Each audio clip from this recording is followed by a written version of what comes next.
আসসালামু আলাইকুম।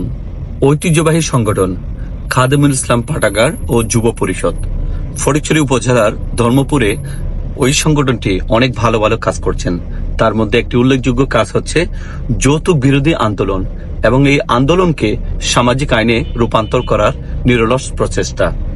আমি অত্যন্ত আনন্দিত, কারণ সংগঠনে যারা দায়িত্বশীল আছেন এবং যারা সক্রিয় আছেন তারা চাচ্ছেন সমাজে কেউ যৌতুক দেবেও না, নেবেও না।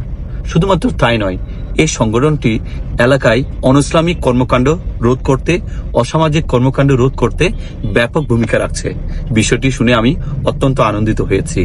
এই ধরনের সংগঠন বাংলাদেশের আনাচে কানাচে ছড়িয়ে পড়ুক এবং তারা যে কাজ করছে আমি মনে করি সমাজের সর্বস্তরের মানুষ তাদের পাশে যেন থাকে, সমাজের সব মানুষ তাদের পাশে থাকবে এবং তাদের এই কাজগুলো আরো বেগবান হোক এমনটা প্রত্যাশা।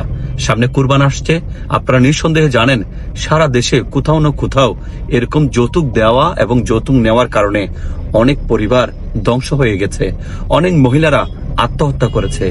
এই যে যৌতুকের মতো ইসলামিক দৃষ্টিকোণ থেকে বলেন, যে কোনো দৃষ্টিকোণ থেকে বলেন, এটা যে খারাপ, এই খারাপ কাজের বিরুদ্ধে তাদের এই প্রতিবাদ অব্যাহত থাকুক এমনটা প্রত্যাশা। সবাইকে ধন্যবাদ। আসসালামু আলাইকুম।